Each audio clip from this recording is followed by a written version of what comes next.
there will always be someone who knows exactly what to say to disturb you. Someone will question your ability. Someone will disrespect you. Someone will misunderstand you. Someone will try to pull you into an argument, push your buttons, test your patience, or make you react, simply because they want to see whether they can control you. And most people give their power away in that exact moment, not because they are weak, but because they react before they think. They allow another person's words to enter their mind, create an emotion, and immediately dictate their behavior. But what if you could change that? What if someone could provoke you and you simply remained calm? What if someone tried to insult you and instead of defending your ego, you observed the situation? What if someone wanted your reaction, but you gave them nothing? This is not about becoming cold. It is not about suppressing your emotions. And it is not about pretending that nothing affects you. It is about becoming so aware of yourself that your emotions no longer control your actions. Because emotional strength is not the absence of anger. Emotional strength is the ability to feel anger without becoming anger. You can feel frustration without speaking from frustration. You can feel hurt without allowing pain to make your decisions. You can feel pressure without losing your center. And you can be challenged without becoming defensive. The moment you understand this, you begin to see provocation differently. A provocation is not automatically a command. Someone can speak. Someone can criticize.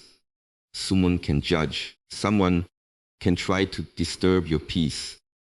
But none of these things require your reaction. There is always a moment between what happens to you and what you choose to do next. That moment may be very small, but inside that moment is your freedom. The person who controls that moment begins to control their life. So from today, do not ask, how do I make people stop provoking me? Ask a deeper question. Why do I allow their behavior to control my inner state? Because you cannot control every person you meet. You cannot control every word spoken about you. You cannot control every misunderstanding. You cannot control every situation. But you can train yourself. You can train your attention. You can train your breathing. You can train your patience. You can train your awareness. And slowly, something changes. The same words that once destroyed your peace begin to lose their power. The same criticism that once kept you awake begins to disappear from your mind. The same person who once knew exactly how to trigger you discovers that the old version of you is no longer available. You pause, you observe, you breathe, you choose. And sometimes you simply walk away. Not because you have nothing to say, but because you finally understand that not everything deserves your energy. This is where real power begins. Not when you can defeat another person, not when you can win every argument, not when everyone respects you. Real power begins when your inner state no longer depends on the behavior of others. When you can remain calm while someone else is losing control. When you can remain silent while someone is trying to pull words out of you. When you can walk away from an argument without feeling that you lost. When you no longer need to prove yourself to people who have already decided what they want to believe. That is freedom. And that is the training we begin now. Because the goal is not to become impossible to hurt. The goal is to become impossible to control, to master your emotions, to control your reactions, to protect your attention, and to build a mind so grounded that even when the world around you becomes chaotic, you remain standing in the center of yourself. Most people believe that their reactions are caused by what other people do. Someone says something disrespectful, and they become angry. Someone criticizes them, and they become defensive. Someone ignores them and they become frustrated. Someone challenges their opinion and immediately they feel the need to prove themselves. But there is something happening between the event and the reaction that most people never learn to notice.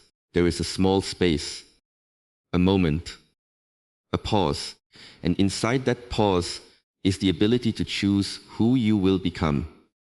When someone provokes you, your first impulse may be to answer immediately. Your mind wants to defend itself. Your ego wants to win.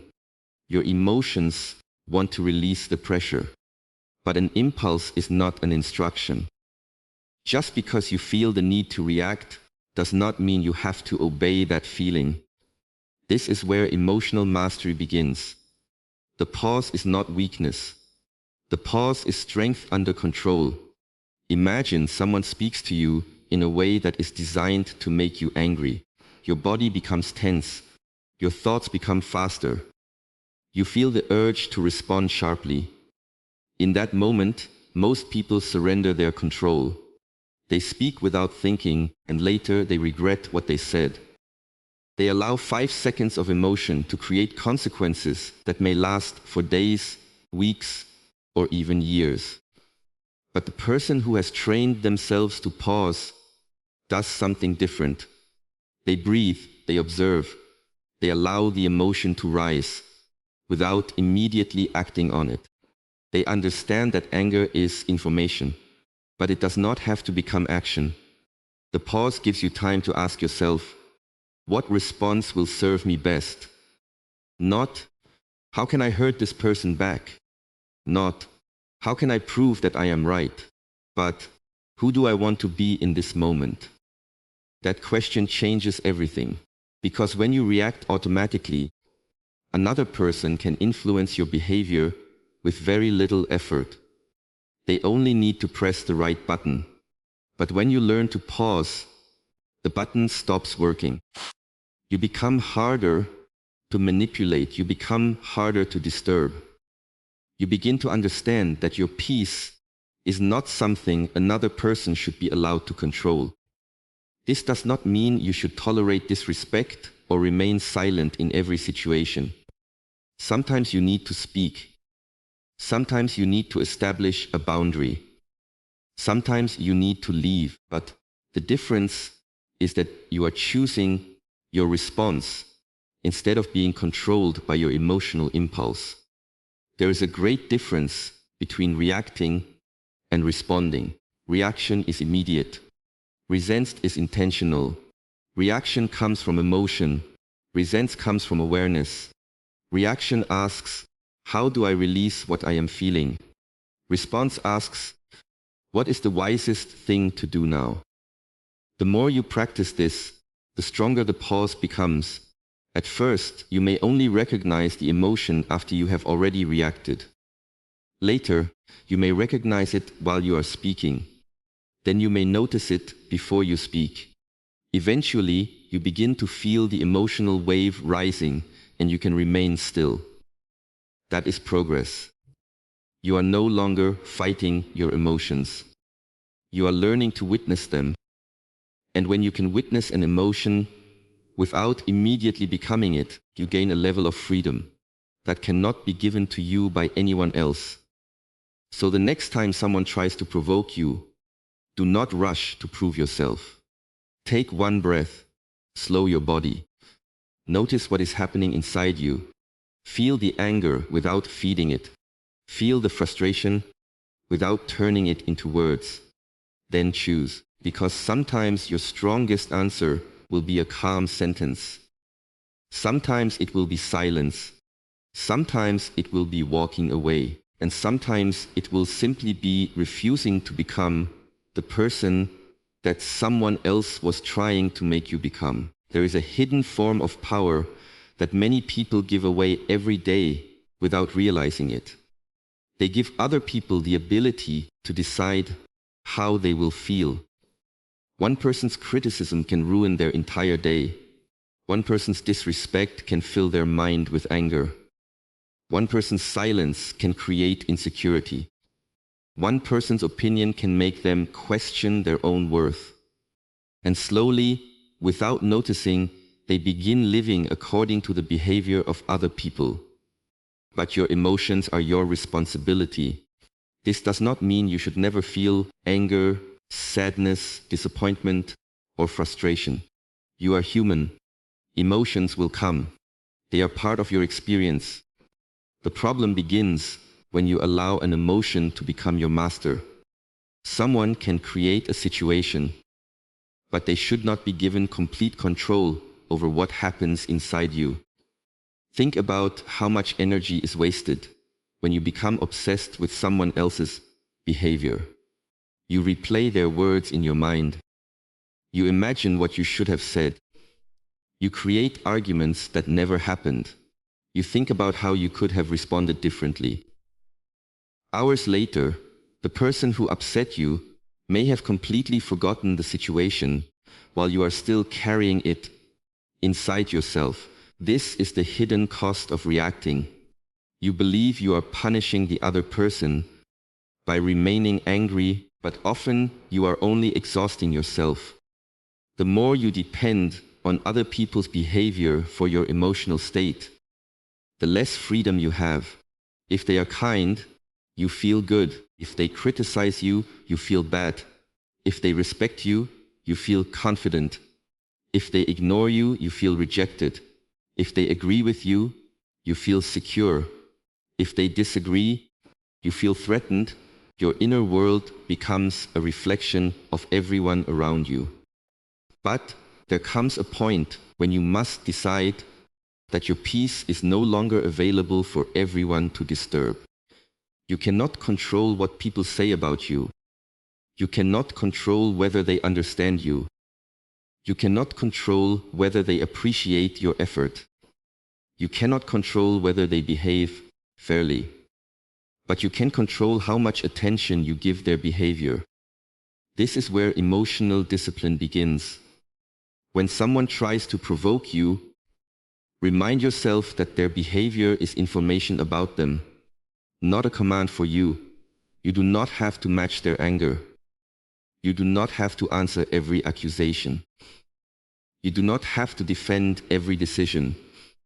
You do not have to correct every misunderstanding.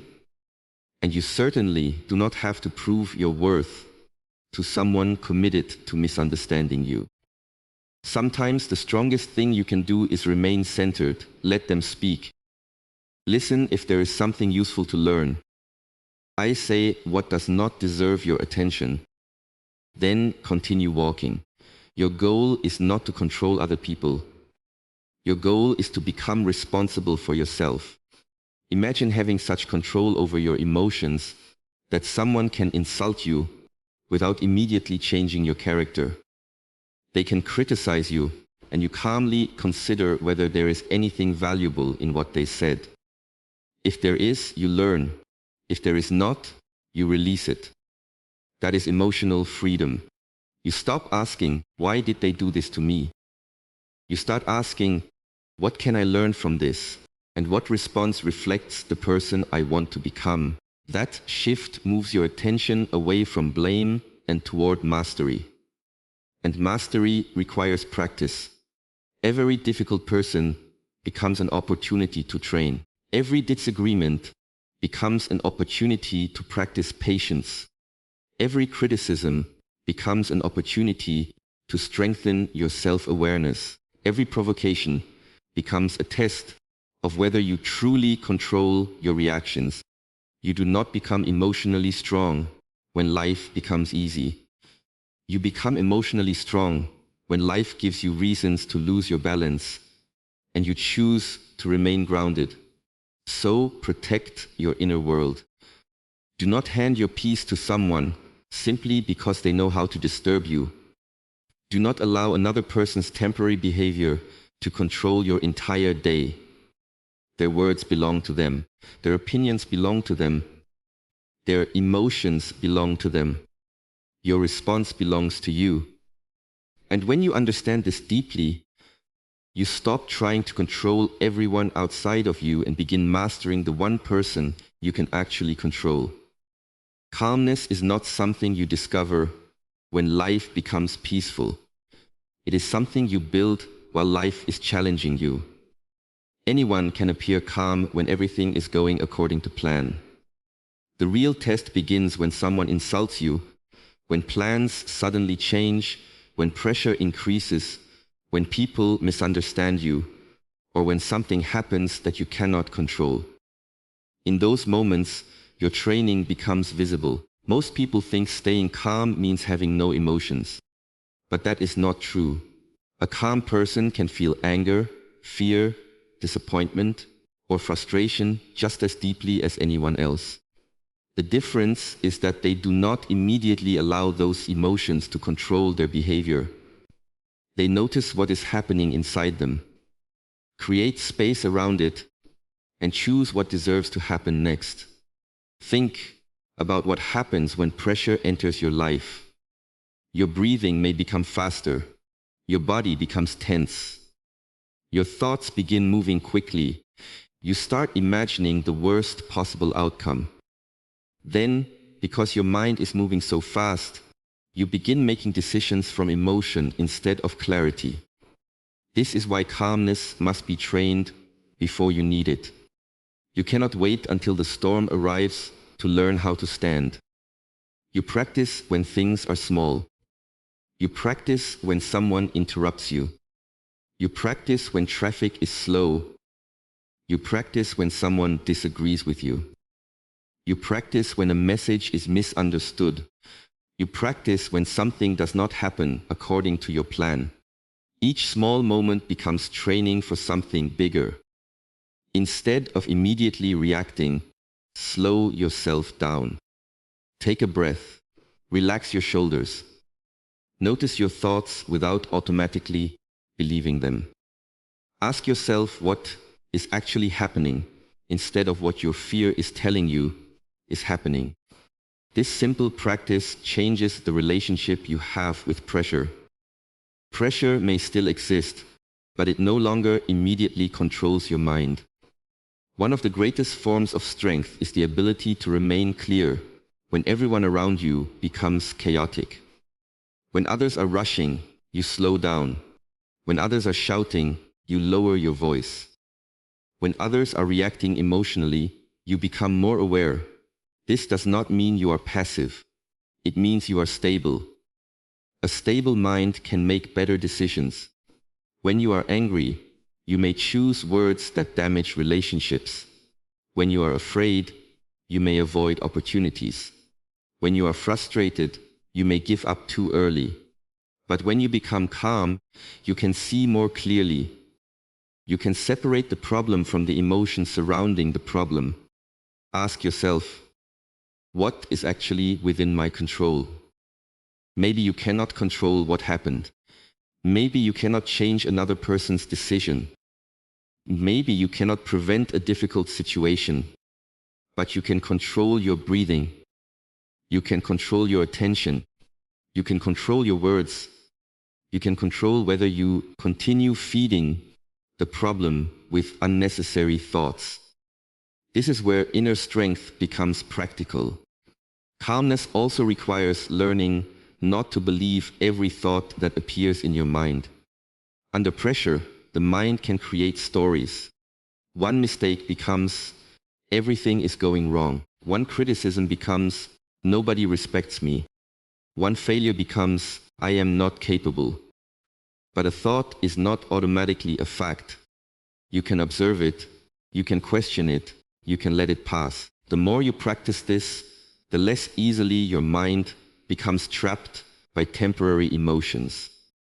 And slowly you develop a different presence. People notice that you do not panic easily. They notice that you listen before speaking. They notice that you do not become aggressive simply because someone else is aggressive. They notice that pressure does not immediately change your character. That is not because you have become emotionless. It is because you have become trained. You have taught yourself that discomfort does not require immediate action. You have taught yourself that difficult moments do not define you. You have taught yourself that you can remain grounded even when circumstances are uncertain. So do not wait for a crisis to become calm. Train calmness today. Train it in ordinary conversations. Train it in inconvenience. Train it when things do not go your way. Train it whenever you feel the impulse to react immediately. Because every time you choose awareness over impulse, you strengthen your mind. And one day, when the pressure becomes greater, you will discover that the calm you practiced in small moments has become the strength that carries you through the storm. There is a difference between feeling something and acting on what you feel. You may feel anger, but you do not have to speak angrily. You may feel offended, but you do not have to attack. You may feel disappointed, but you do not have to punish someone with silence. You may feel the desire to prove yourself, but you do not have to enter every argument. The emotion can be real without becoming your decision. This is one of the most important lessons in emotional strength. Your first reaction is often automatic. Your response is something you choose. When someone provokes you, your mind may immediately create an impulse. Answer them. Defend yourself. Raise your voice. Send a message. Prove that they are wrong. Make them feel what you are feeling. The impulse can feel powerful because it arrives quickly, but speed does not make it wisdom. Sometimes the fastest response creates the biggest regret. That is why you must learn to create distance between what you feel and what you do. Imagine someone says something insulting to you. Your first instinct may be to respond with something even more painful.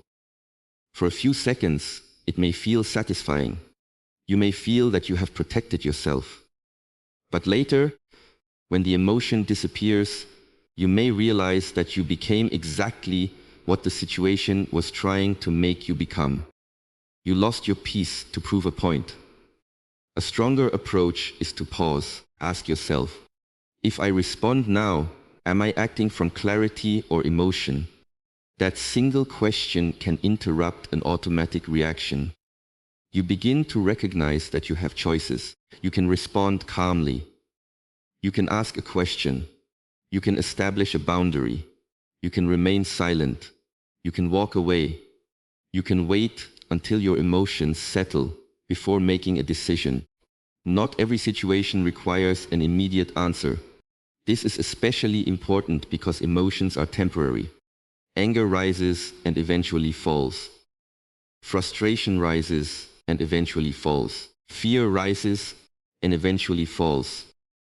If you act at the highest point of the emotion, you may create permanent consequences from a temporary feeling. Learn to wait. A few seconds can change a conversation. A few minutes can change a decision. A night of reflection can change an entire relationship. The pause gives your intelligence time to catch up with your emotion. And this is where self-mastery becomes visible. You are not trying to eliminate your emotions. You are learning to place yourself above them. Think of your emotions as signals. They can tell you that something matters. Anger may show you that a boundary has been crossed. Sadness may show you that something has been lost. Fear may tell you that something feels uncertain. But a signal does not tell you exactly what action to take. You still need awareness. You still need judgment. You still need discipline. This is why emotionally strong people do not simply ask, "What do I feel like doing?" They ask, "What is the right thing to do?"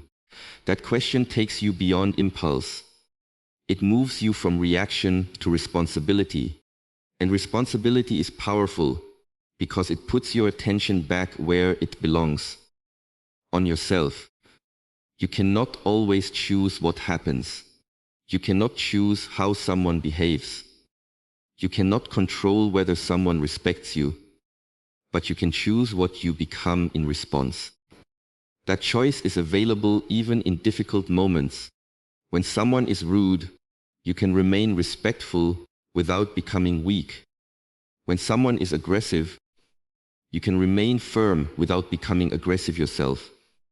When someone misunderstands you, you can explain yourself once without desperately seeking approval. When someone wants an argument, you can decide that your peace is more valuable than winning. This is not surrender. It is control. The person who controls their response cannot easily be controlled by another person's behavior. So practice this every day. Before sending an emotional message, pause. Before answering an insult, pause. Before making a decision while angry, pause. Before saying something you may regret, pause. Take a breath and create space. In that space, remind yourself that you do not need to obey every impulse that enters your mind. You are allowed to choose. And every time you choose your response instead of your impulse, you are teaching your mind a new pattern. You are becoming less reactive, more patient, more deliberate, more difficult to manipulate. Eventually, the pause becomes natural. You no longer need to fight yourself every time an emotion appears. You simply observe it, understand it, and decide what deserves to happen next. That is emotional discipline. That is self-mastery. And that is how you become a person who can face pressure, criticism, conflict, and provocation without allowing temporary emotions to decide the direction of your life. True inner strength is not about becoming emotionless. It is not about never feeling anger, sadness, disappointment, or fear. It is about becoming so grounded within yourself that emotions can move through you without controlling you. The world will continue to change. People will continue to misunderstand you. Difficult situations will continue to appear. But you do not have to become a different person every time circumstances change. A grounded person has an inner center. They know what they value. In your walk, they know what they stand for. They know what deserves their attention and what does not. Because of this, they do not need every situation to go their way before they can feel peaceful. Many people build their peace on external conditions. They feel good when people respect them, when plans succeed, when others agree with them, and when everything happens is according to expectation. But this kind of peace is fragile because it depends on things they cannot control. The moment someone criticizes them, their confidence disappears. The moment something goes wrong, their patience disappears. The moment someone disagrees, their peace disappears. This is not stability. This is dependence. Real stability begins when you stop requiring the outside world to behave perfectly before you allow yourself to remain calm. You begin to understand that people will have opinions. They will make mistakes. They will sometimes disappoint you. They may misunderstand your intentions. Some will appreciate you, and others will not. None of this needs to determine your identity. You can listen without absorbing everything. You can accept criticism without allowing it to destroy your confidence. You can acknowledge your mistakes without turning them into reasons to hate yourself. You can walk away from disrespect without carrying hatred with you. This is what it means to be grounded. Being grounded does not mean you never respond. It means your response comes from your values instead of your emotional chaos. When someone provokes you, you do not immediately ask, "How can I make them regret this?" You ask, "What action keeps me aligned with the person I want to be?" That question protects you from becoming controlled by the behavior of others. Because every time someone makes you angry and you become cruel, they have influenced who you became. Every time someone insults you and you abandon your values, they have taken something from you. Every time someone creates chaos and you carry that chaos into the rest of your day, you have allowed their behavior to occupy space inside your mind. but you can choose differently. You can let the moment remain outside of you. You can recognize what happened without carrying it everywhere. This takes practice. You will not become unshakable overnight. There will still be moments when you lose patience. There will still be situations that hurt. There will still be people who know how to trigger old patterns. But every difficult moment can become training. Instead of judging yourself when you react, study the reaction. Ask yourself what happened. What did you feel? What thought appeared? Why did that particular situation affect you so strongly? What could you do differently next time? This kind of reflection builds awareness, and awareness creates choice. Eventually, you begin noticing your triggers before they control you. You become familiar with your emotional patterns. You recognize when your ego wants to speak. You recognize when anger is asking for attention. You recognize when fear is creating unnecessary stories. And because you recognize these things earlier, you become less controlled by them. The goal is not to become someone who never feels disturbed. The goal is to become someone who can return to center. You may be shaken, but you return.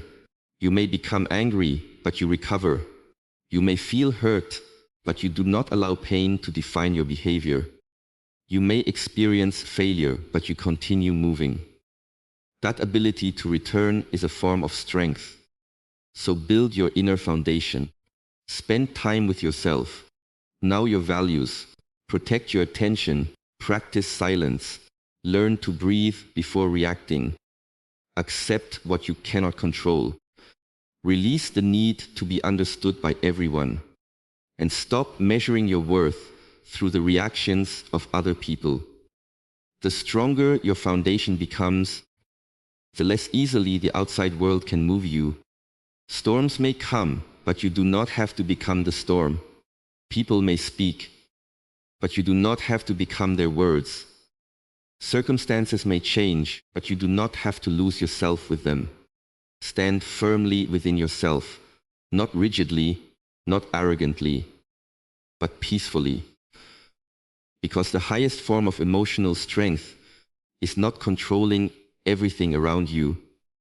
It is knowing that no matter what happens around you, you can return to yourself, remain aligned with your values, and choose your next action with clarity, instead of allowing the world to decide who you become.